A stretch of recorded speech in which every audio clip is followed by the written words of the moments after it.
Good evening, everybody. This is our CXPA Finland webinar. This is Sirte Pihlajä from CXPA Finland and Shirute speaking. It's really good to have you all here. I just heard that we have participants all the way from Zimbabwe, Estonia, several people from Estonia and Turkey. So this is a really global webinar, as our previous one was as well. This is the third webinar that we're having with Elisa. So welcome, everybody. Today's program, I'm going to go and tell you a few things about what's happening with CXPA Finland and CX globally. And then I'll pass it on to Ian, who's going to tell you about the importance of empathy in driving sustainable growth, and how to manage the customer-employee experience in times of crisis. That's going to be a very interesting talk from him. And then we're going to continue with the panel. Oh, it's not a real panel, but a discussion with Ian about these topics. And we would really like for you to have send us questions through the chat, if possible, for this. We are also tweeting and using all of our social media channels. You can join the live discussions by sending your social media posts with the hashtag CXPA Finland and Elisa Design, so we can catch all of that discussion. And you can see it actually live as it goes on tweetwall.cxpa.fi. And as I said, please send us any questions you may have through the chat functionality of this webinar. If you are, for some reason, unable to do that, if you're on mobile, or if it doesn't work on your mobile, you can also use our feedback channel at fbly.io/CXPA-FI. So again, the hashtag CXPA Finland, Elisa Design, don't forget to use those when tweeting. And let's try to make this as big an event as possible, as last time we were on Pinnalla, which is like trending in Finland at least. So we want to thank Elisa for helping us bring this webinar to you, as well as all of our other partners. We will be sending you a post-webinar survey, so we are hoping for you to all send us feedback once we are done with this webinar. There is a draw for a gift card that's mainly for the Finnish audience, is probably to be used at this moment. But still, please leave us feedback if possible. We're really eager to hear from you so that we can do better and better webinars. We're all, practicing this for the first time, so it's nice to hear how it all went from your side. So today, the webinar's topic is the role of CX and EX, so customer experiences and employee experiences in these times. And we have also launched a forum for discussions, as I told you, or the audiences who joined us last time. Our forum platform is the puhe.info, so this is the address that you can go to. Although it looks like it's only in Finnish, we actually have discussions going on also in English. So, for instance, for this webinar, you can go to the site and actually talk in English if you rather prefer discussing this webinar or this topic in English. So that's totally fine for us as well. All you need to do is go to this address and then register on our site to be able to actually, you can follow without registering, but if you want to join the discussion, then you need to register. Also, good news, we had our CX Masterclass, the third one this week. So we just finished with Ian, so we're like just combing our hairs to get to the CXPA webinar. So it was yesterday and today. And if there's enough interest, we will actually be doing this over again with Ian in a not so distant future, let's say. But let us know through the cxmasterclass.fi feedback form, for instance, if you're interested, or then you can always contact us through our feedback channel. A few words about CCXP. It has some of the test centers around the world have reopened, and the Finnish one apparently has been open the whole time. So if you're interested in getting credentials in this profession, I very much recommend for you to go to ccxp.org and find out all about the certificate, the Certified Customer Experience Professional. It is a certificate by the CXPA Global Association.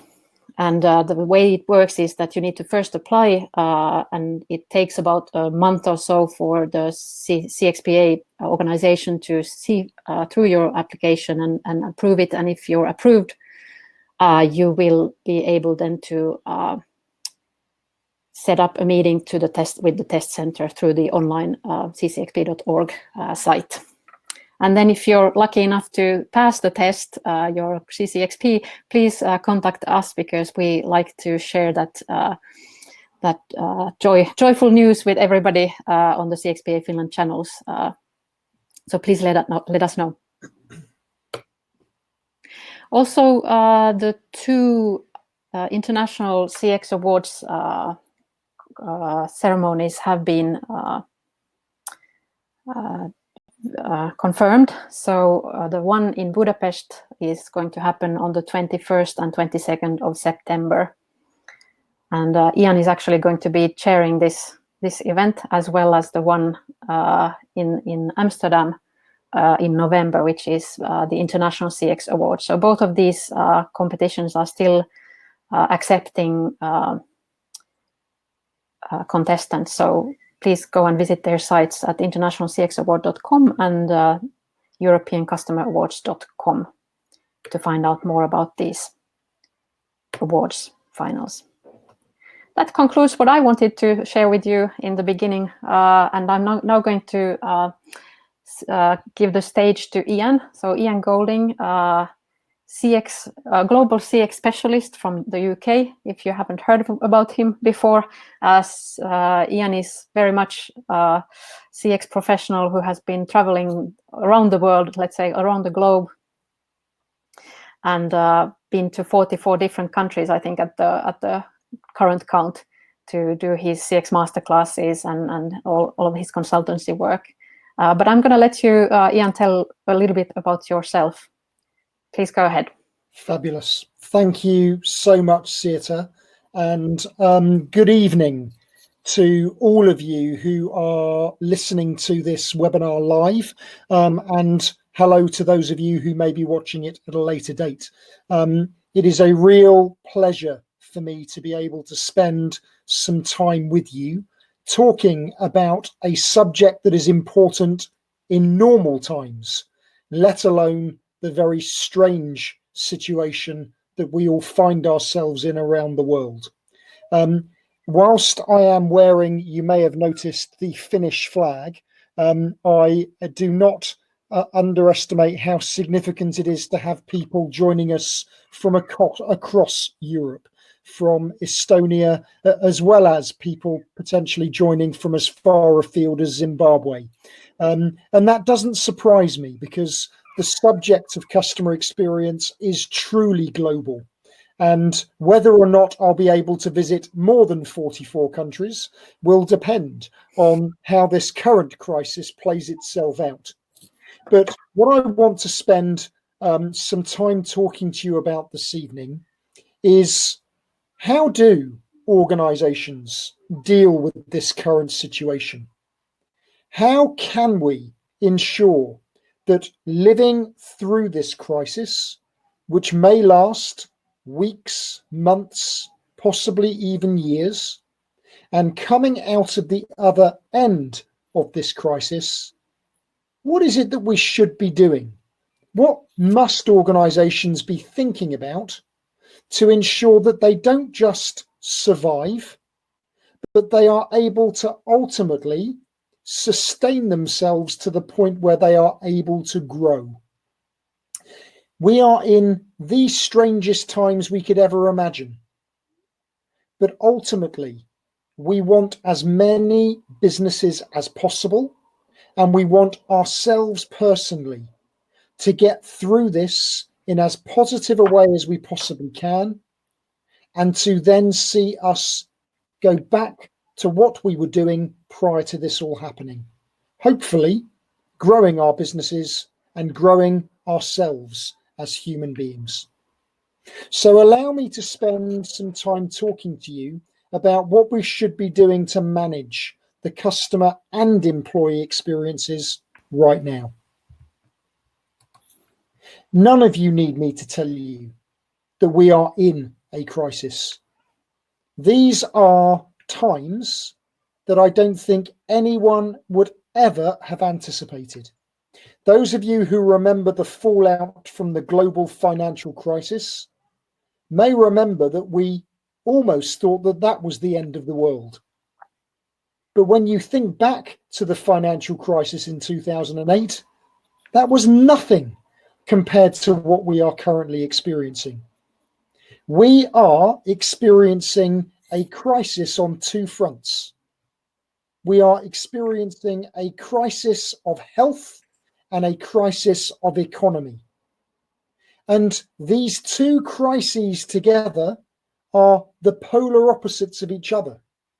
Because in trying to preserve health around the world, we can only do so by almost completely stopping our economies.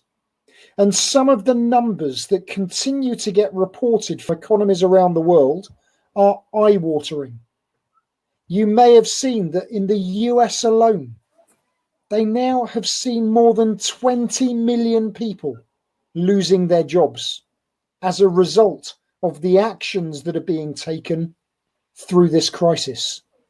That's astonishing. 20 million people, because of the reaction to what is happening with this crisis, are now out of work.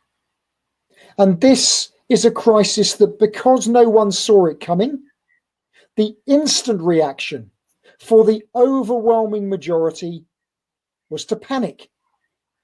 Because who knew that we would be in a situation where suddenly businesses would have to close their doors and they wouldn't be able to trade at all? Who knew that some employees who were in perfectly stable jobs would suddenly see their jobs disappear? In the UK, you may not be aware, but many of our businesses, in fact, the majority of our businesses, have been able to hibernate their employees. In other words, they have stopped the majority of their employees from working, and the government is having to pay their salaries. This is an unbelievable situation, and it's only natural that organizations would reach for the panic button. But the way organizations are reacting in this current situation will define whether or not their business will be able to sustain itself in the future. Whilst it's natural to panic, panicking and making the wrong decisions, taking the wrong action that can have a detrimental effect on both your employees and your customers, it is those actions that will be more damaging than the virus and the consequences of the virus itself. And the most important reaction that businesses should be having right now is to understand how this current situation is making people feel. Because this situation is creating multiple emotions amongst our employees, our colleagues, and customers, consumers all around the world. For some, ironically, this current situation has led to exponential growth. During the masterclass over the last 2 days, we had a lovely lady who was listening to us for the last 2 days and knitting at the same time, because it helped her to concentrate and focus. And businesses that provide the materials for knitting are seeing growth go through the roof, because during this crisis, people want to do things that they haven't typically had time to do. And so some businesses are really benefiting from this, but the majority is quite the opposite. Some are going through intense stress and anxiety. Some are going through emotions of anger. Others might actually think that they're a bit lucky. Some employees who have been asked to go home and not work but are still being paid have got the mentality that this is a holiday. Understanding these different emotions is so critically important, because it's the way we understand these emotions and then respond to these emotions that will determine whether or not the actions we take as an organization will have the right effect on the people that we are influencing, our employees and our customers. What is fascinating about this is that we are changing as a world. And one of the benefits that is coming out of this is that we're starting to see emotionally that this kind of scenario can bring people together. Those of you who are aficionados of Facebook will know that last week they launched this new reaction emoji to a post, so we can actually display the emotion that we're feeling to our friends and our loved ones around the world. Emotion is something that has always been there, and the way we react to emotion has always happened. But understanding that emotion that people are going through right now is more important than it has ever been before. And what we need to get our heads around is that the radical pace of change, the radical extreme changes of environment and emotion are seeing people go from positive emotion to negative emotion incredibly quickly. This is an adaptation of the Kotter change curve. And this is a brilliant visualization of what is happening to people at the moment. Because initially, when this all happened and government started to react, many people were in shock. Many people were in denial. I must admit, myself personally, immediately that this started to happen at the beginning of the year, I was in denial. But that denial very quickly then moved to feelings of anger and frustration and apathy. What is going to happen? What am I going to do? But whilst I was feeling that, so were my clients. So were their employees. So were members of my family. So was everyone. And this is the really important point about the situation we're in today. Because we must remember that the emotion that we need to understand is not just our emotion, but we need to understand the emotion of everyone that we are interacting with. Our colleagues and our customers and other stakeholders that we may be dealing with over time.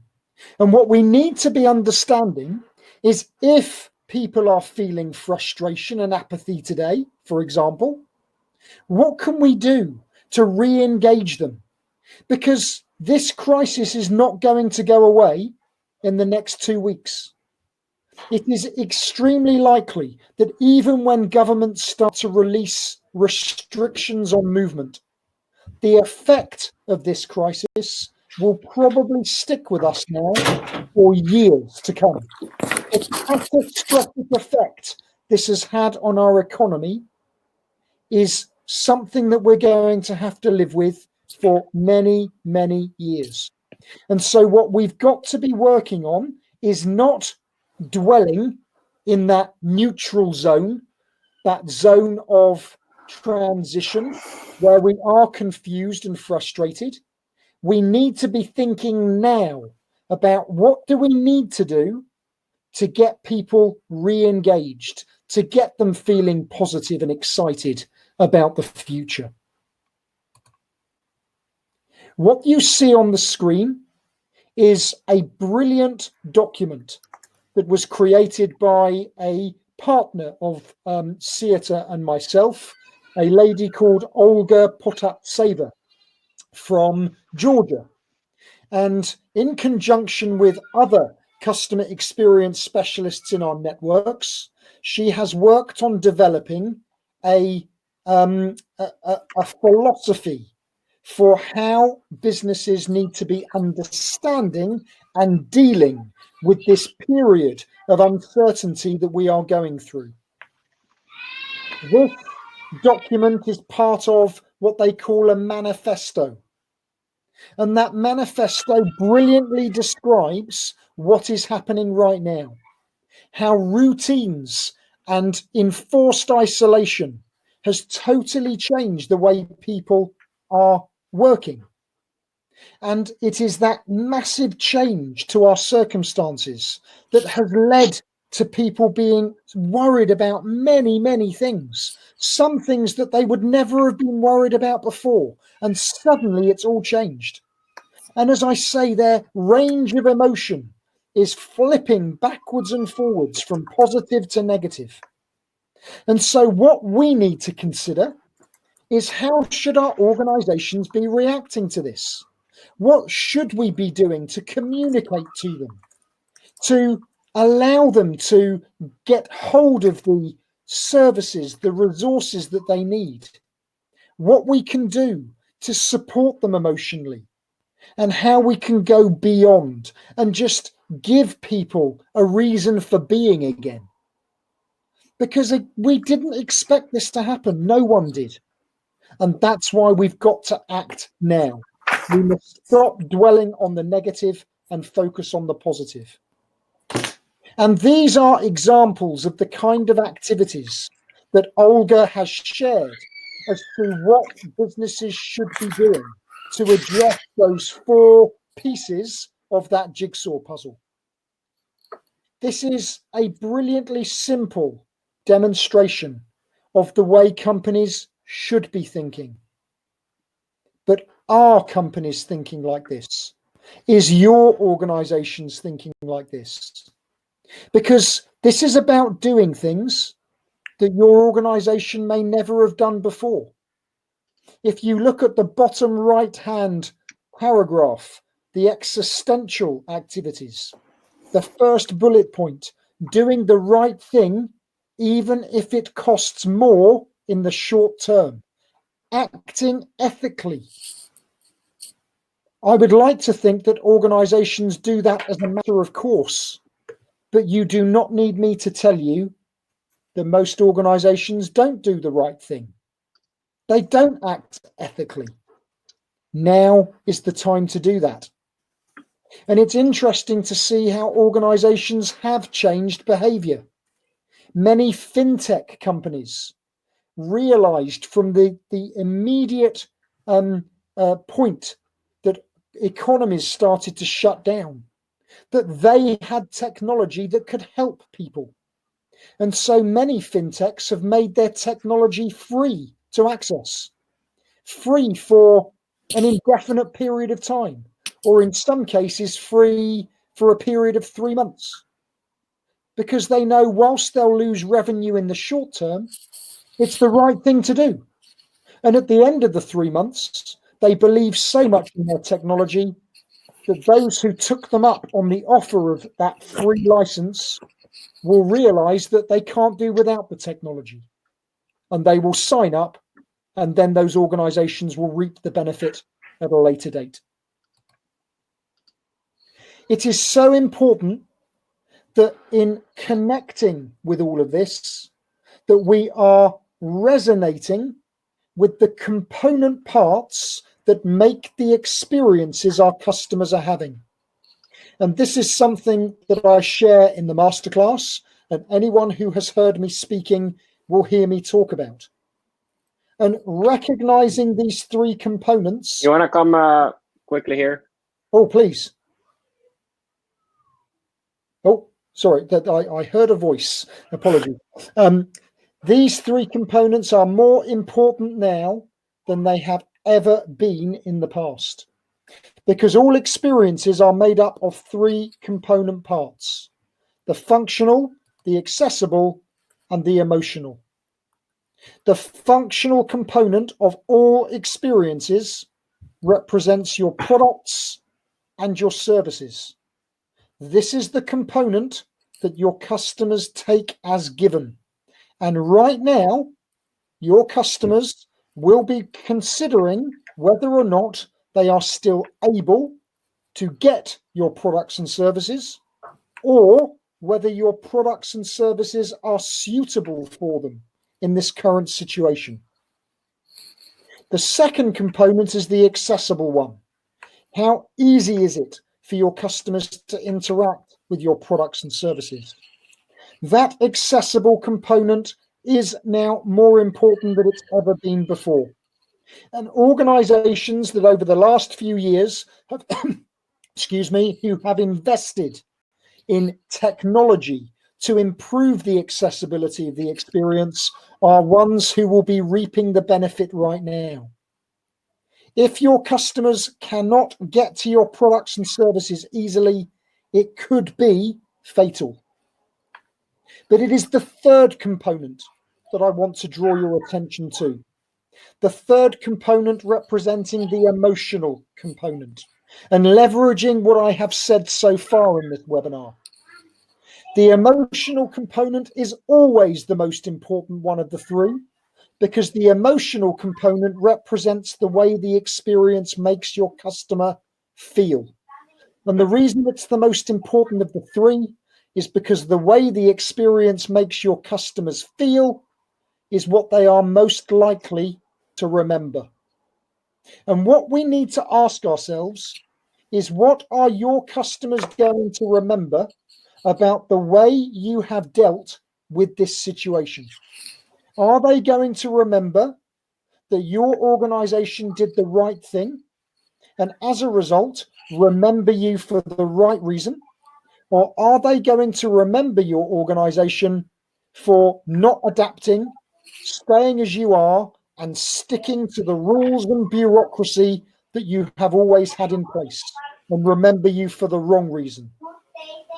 In a time of crisis like this, what your customer remembers could potentially mean the sustainability of your business in the future.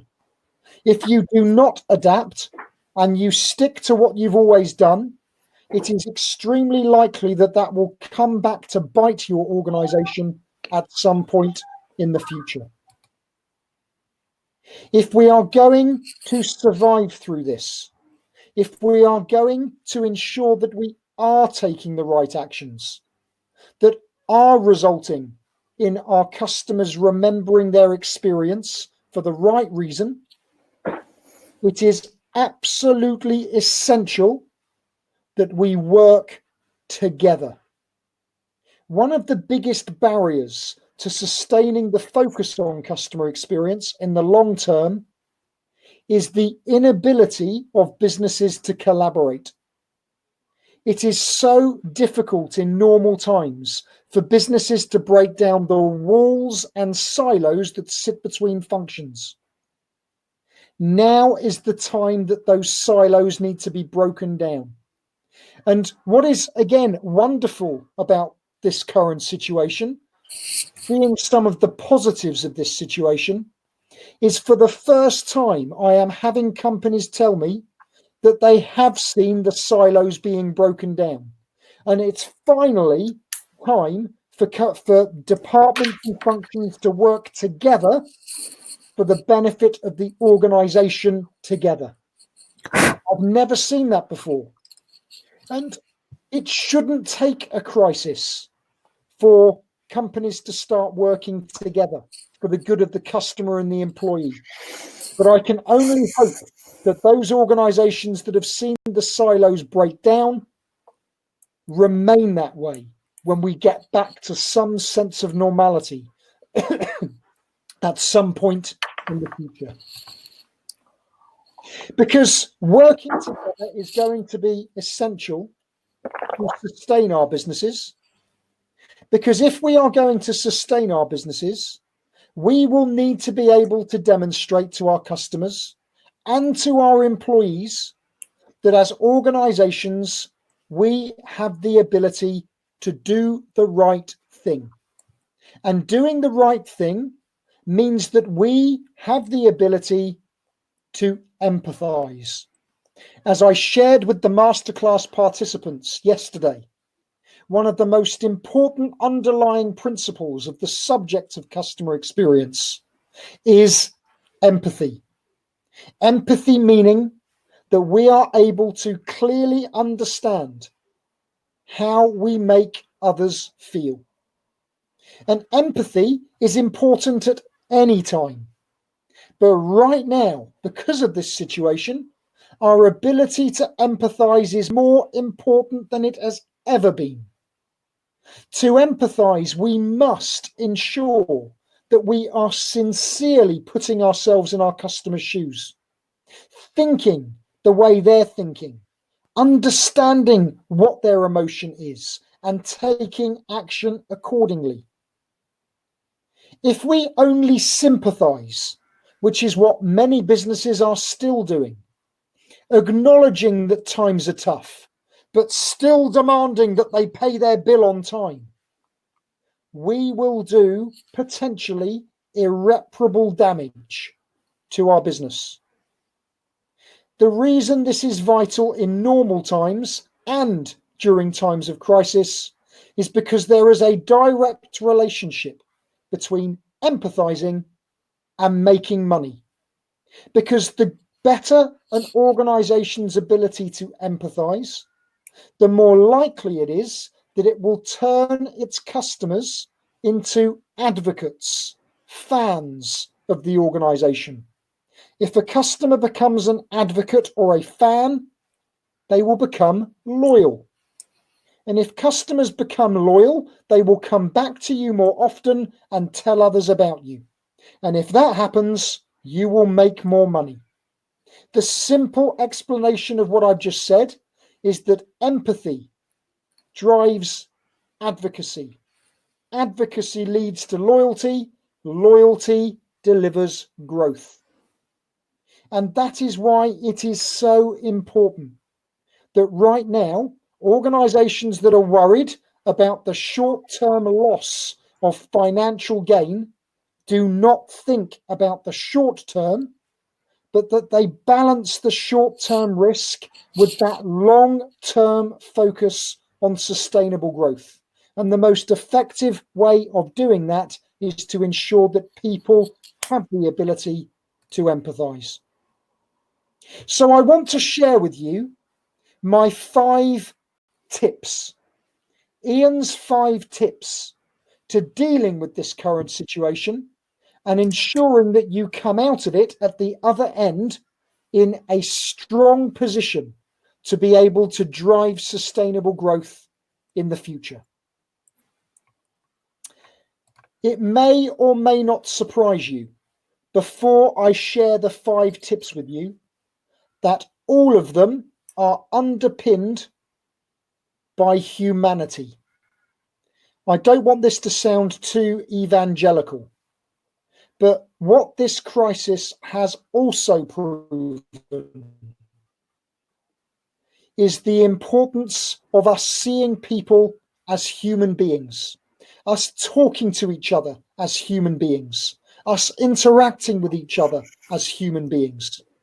And so you might want to think about this current crisis being the perfect opportunity to think not about customer experience, not about employee experience, but about the human experience.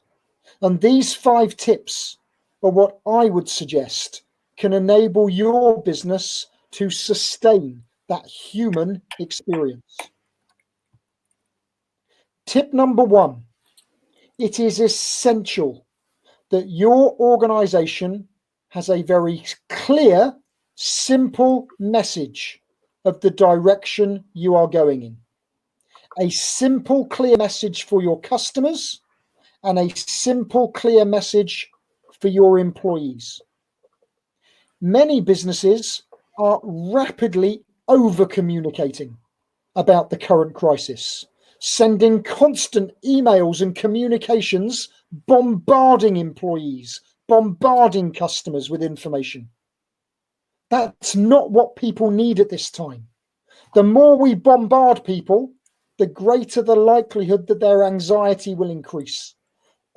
What we need is to reassure people with a very simple, very clear message that gives people an understanding of the direction and gives them hope for what is going to come in the future. Linking to the employee experience. Over the last 2 years, more and more organizations have been talking about the employee experience and customer experience alongside each other. In this current crisis, it has become even more important than ever before to focus on the employee experience.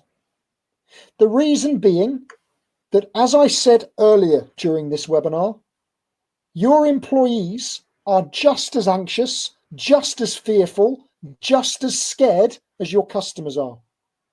And if you are expecting your employees to continue delivering an experience to customers when they are in an emotionally fragile state, it is going to be very difficult for your people to deliver an experience to your customer that gives them the reassurance that they need.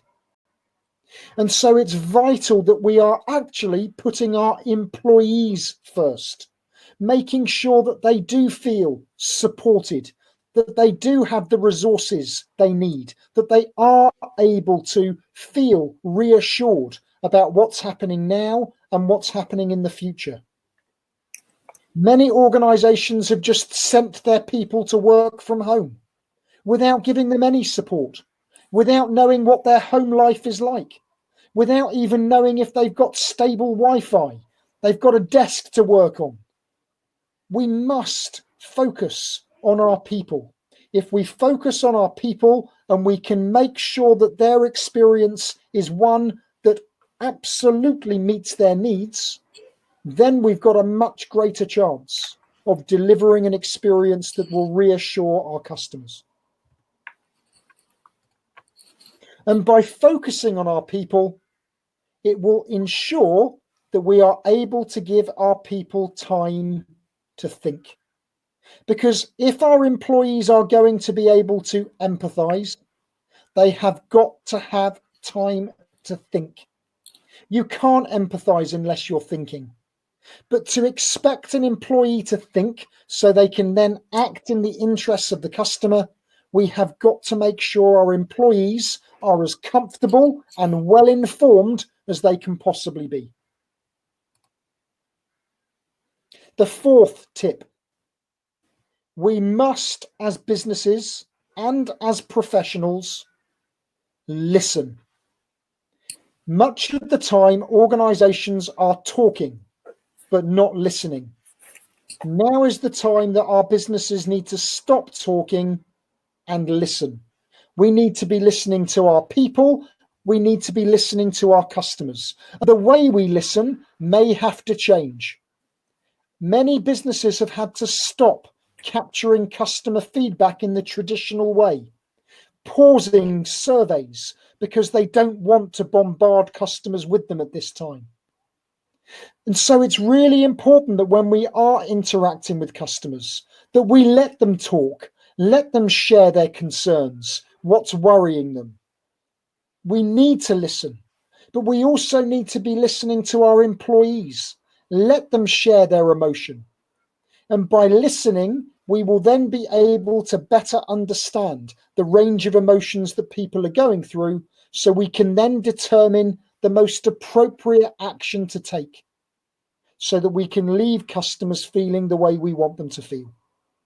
And the more we listen, the more it will help us with my fifth tip. My fifth tip being that by listening, we must accelerate closed loop feedback. Now, this is quite, well, in relative terms, a technical term, closed loop feedback. But it is vitally important that if we're listening and then we act on what we're listening to, that we close the loop. We let people know what we are doing with the information that we are gathering. Closing the loop will give your employees and your customers reassurance that they are being listened to and that you are adapting and being agile in the current situation.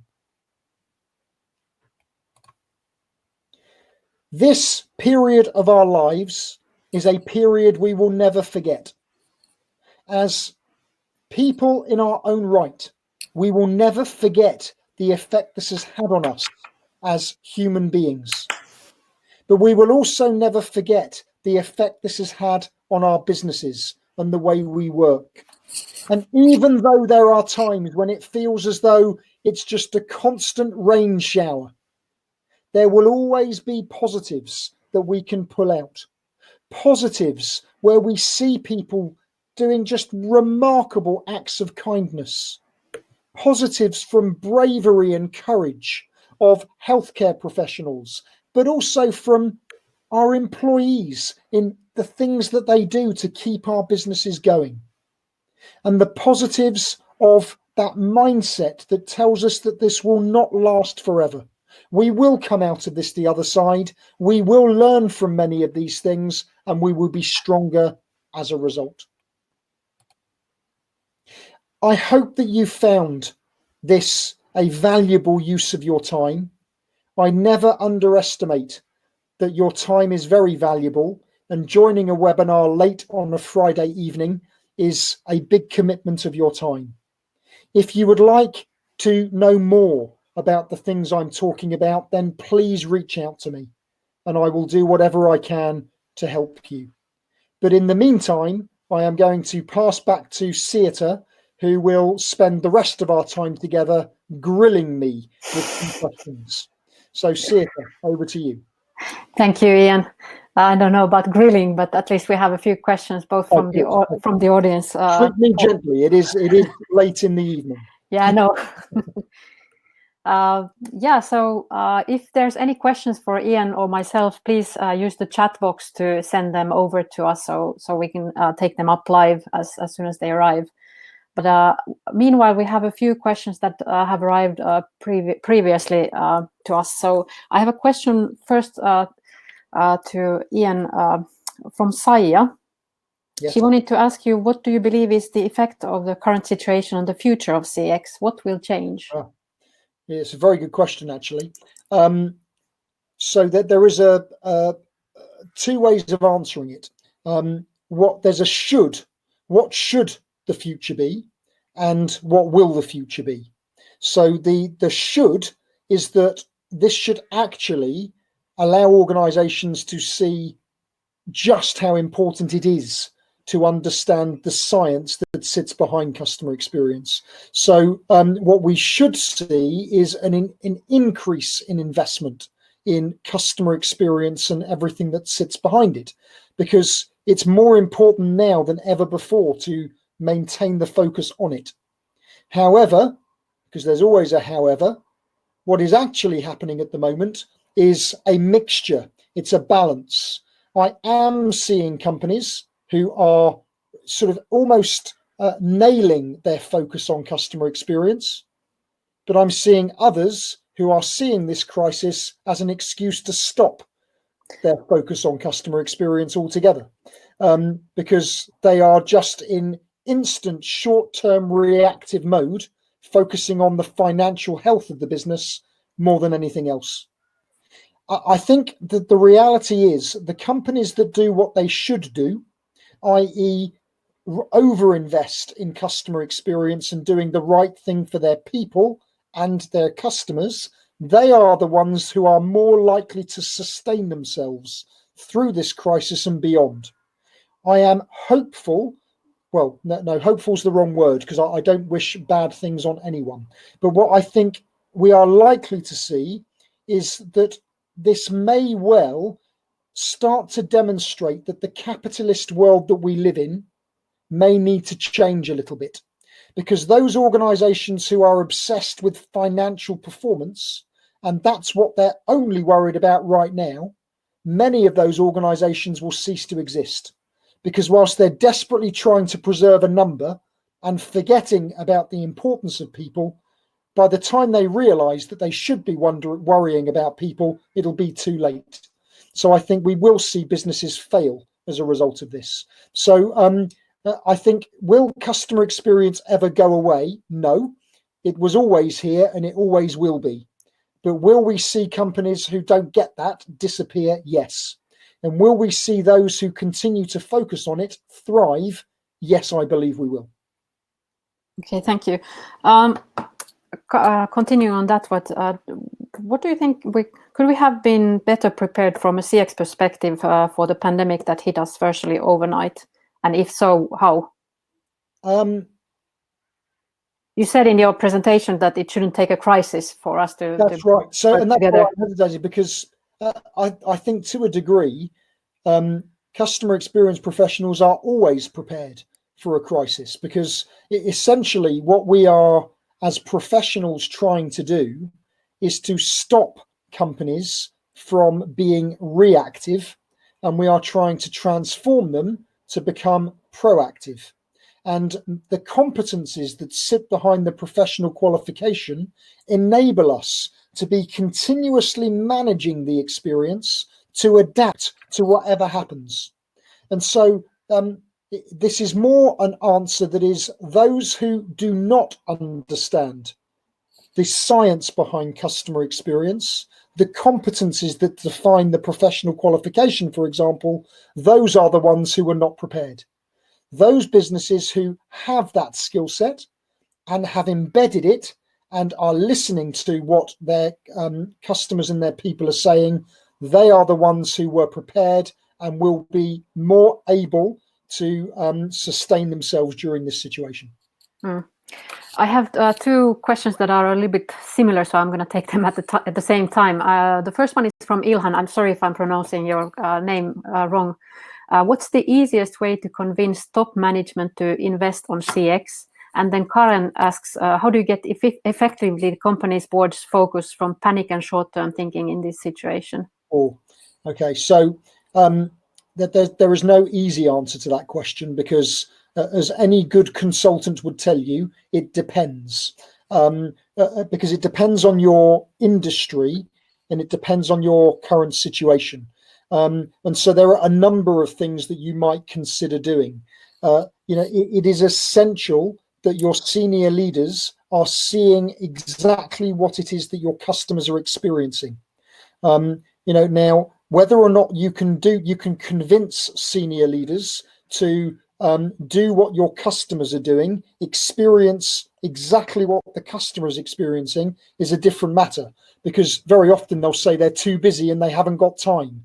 But, if they have not got time to go and do what your customer does to see what's happening, then your business, unfortunately, is very likely to struggle to deal with this situation.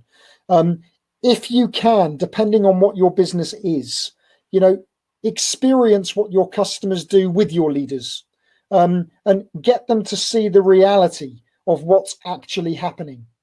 But at the same time, it is very, very important that you do not react in a way that gives your leaders an excuse to say that you are being over emotional. Now, this sounds slightly contradictory to some of the things I've been saying, but the danger for us as customer experience professionals is that we can sometimes be seen as being too evangelical. And at this moment in time, what leaders do not want is evangelizing. They do not want people like us coming in and theorizing.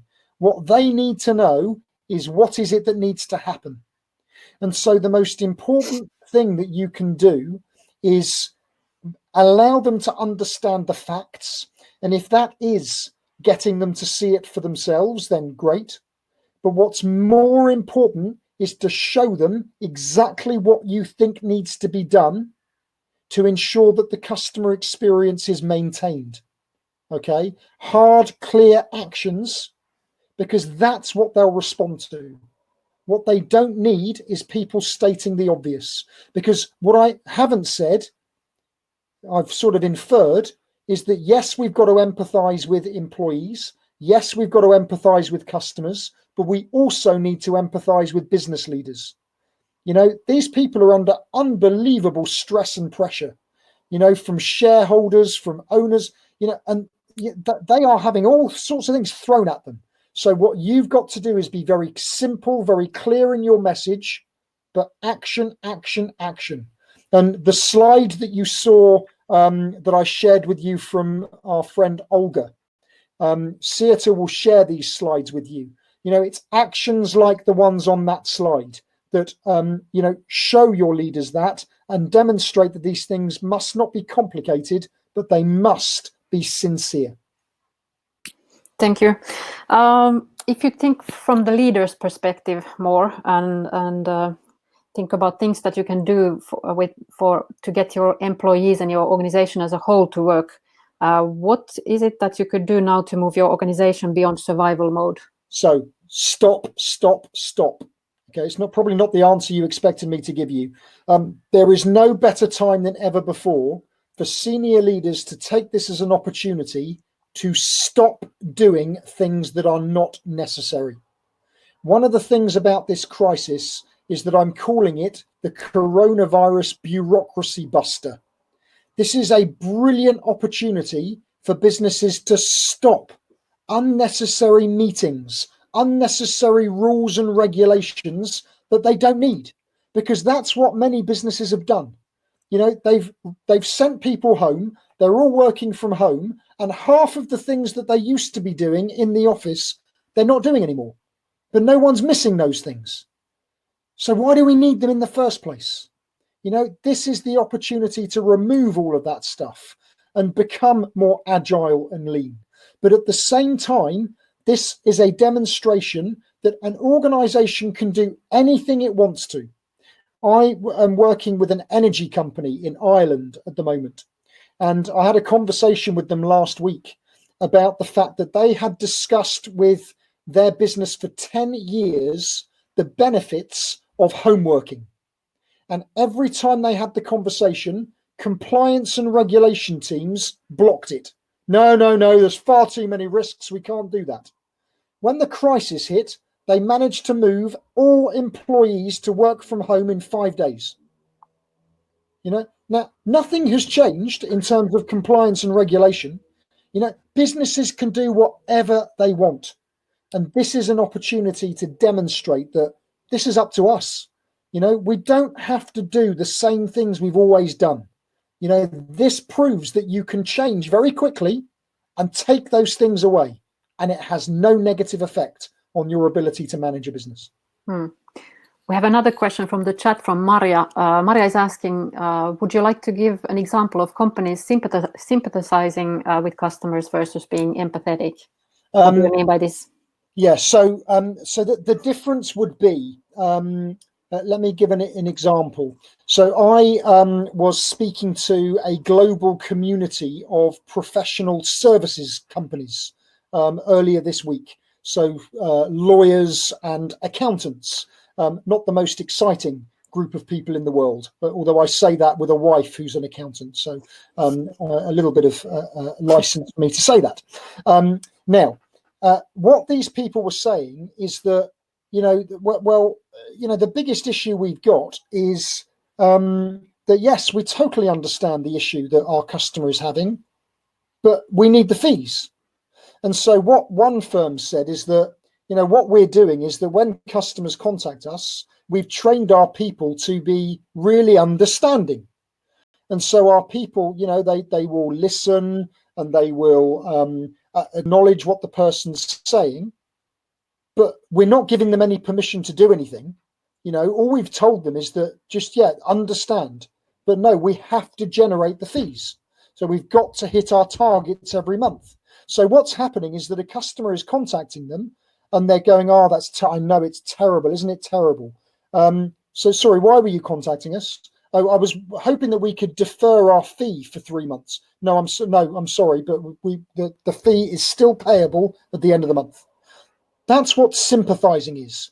It's acknowledging an issue, but not changing from the agreed line of trajectory. What other firms said they are doing is the total opposite. When a customer contacts them and says, this is the current situation, they won't even wait for the customer to say what they want to happen. They are training their people to say, do you know what, this is terrible. We totally understand. Do you know what? Don't worry about your fees for now. Let's see what happens. We'll get through this situation and then we'll revisit the fees in 6 months' time. Right? That's the difference. And that is the point about this doing the right thing. Doing the right thing may well mean that it does affect you financially in the short term. Many of the customer experience community are doing things for nothing at the moment. Many of our peers are supporting companies, guiding companies for no fee, because that's the right thing to do. And ultimately, those companies, when they need help in the future, they will come back. This is what we've got to get into the mindset of our people. I know it's easy for me to say, but it's those companies that are able to make that empathetic leap that are the ones that will seriously benefit from that in the future. That's very true. I have a question which is, I think, specific to CX measurement, and it comes in two parts. How should we manage a special time such as COVID-19 in our analysis and development cycle? Customers will most certainly answer differently than under normal circumstances. And the second question is, if the situation or difference continues in the future, how do you compare to previous times? It's a very good question. And I think it is a problem, statistically speaking, and from a measurement perspective, and it will become an anomaly. There is no doubt about it. I think it is very important from a CX professional perspective that we will need to change the way we are measuring the experience right now. It may well be that you must pause your NPS mechanism, for example, because as I said earlier, is it really appropriate to ask that question in the current environment? It may be that you need to introduce new metrics right now. You may never have measured customer effort before, but asking your people, your customers, is it easy enough to interact with us may well be the right thing to do. So I think you will need to ensure that you are setting expectation with your businesses. This is the most important thing. That you will not be able to rely on the mechanisms that you had in place before this happened, because you will not be able to demonstrate the numerical difference that was made by the virus itself and the effect of it. So I think you need to set expectation with leadership that if you are focused as an organization on a particular metric, and that metric connects to incentives, bonuses, or so on, then that must be reviewed as a matter of urgency, because you will no longer be able to do that in the way you've been doing before. And so, again, the specific examples I would need to see an individual example.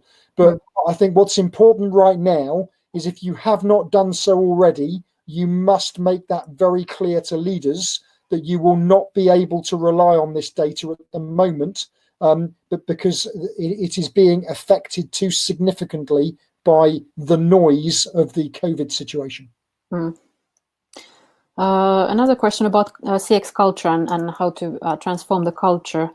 We talk nowadays about people experiences and human experiences, and these consist of CX, EX, candidate experiences, and partner experiences. What's your view on how to successfully deliver CX and EX transformation at the same time?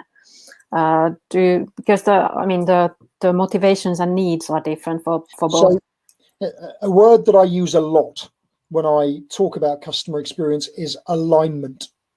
And I think what is really important, if you want to ensure that the way you're dealing with employee experience is aligned to the way you're dealing with customer experience, is that you must ensure that both have a strategy.